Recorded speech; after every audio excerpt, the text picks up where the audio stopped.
people, events, and issues shaping our community. This is Comcast Newsmakers.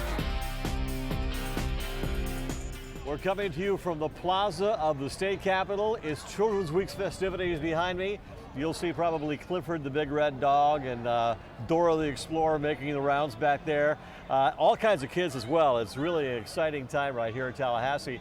Well, our guest this hour, we're talking about different types of children's issues. Representative J.C. Planas from District 115 in Miami, and thanks very much for joining us. My pleasure, This is your last time. This is your last session. Yes, 8 years have gone by very quickly, yes. And you've learned a lot. I've learned a lot. I've gotten involved in a lot of children's issues. Children's Week has always been a big part of my time here in session. Twice already during my time in the legislature, we've done 2 summits, one in Miami-Dade County, one in Orlando, on issues dealing with children, on juvenile justice, on unified family court, on children in the dependency system. And it was because of Children's Week that I got involved in these issues to begin with. Let's talk about a few of the controversial issues, this being your last session, and one of them has to be Senate Bill 6. I guess that's gotten a great deal of passion going in Dade County and around the state. It should have that kind of passion. We're changing the way that education is going, and I think that one of the things we need to do is take a step back. I think that merit pay for teachers is a wonderful concept. However, I voted against the bill because I think that it wasn't fleshed out completely. I think there's a lot of changes that we should make to that before we pass it.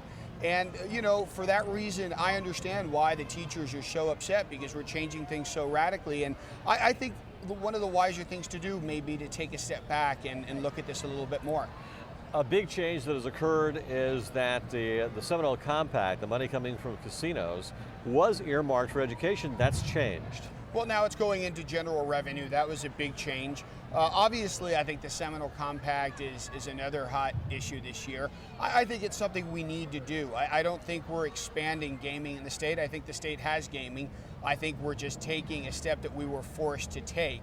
I think through certain circumstances, when we passed the constitutional amendment back 6 years ago, allowing the racetracks in Miami-Dade and Broward counties to have slot machines, we knew that this was going to trigger this event. So, you know, we've kind of been behind the 8 ball for 6 years now on this, and we've had to react. However, I think the compact is the best that we could do.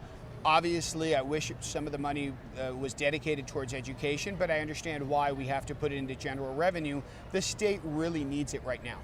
Some people have made the stimulus money coming from Washington, D.C. a controversial issue, but you're saying it's a very important part of funding different programs here in the state of Florida this year. Listen, the truth is that when money comes from Washington, we should accept it. I mean, in essence, this is free money.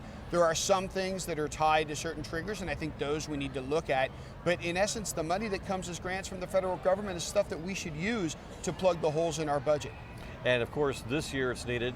Next year, you're thinking maybe the compact money from the Seminole casinos and the casino money might be aiding I certainly hope so. One of my big fears is that there are a lot of programs that children in our state depend on. And if the money is not there for those programs, we could be letting a lot of children down. And that's something I wouldn't like to see happen. So whatever money we can make available to the children, I think it's important that we do that. This is a blitz that takes place once a year. All the different child advocacy agencies come up here. Is this effective? Has this changed your mind? It absolutely is, and I'll tell you why. Children, unfortunately, can't vote.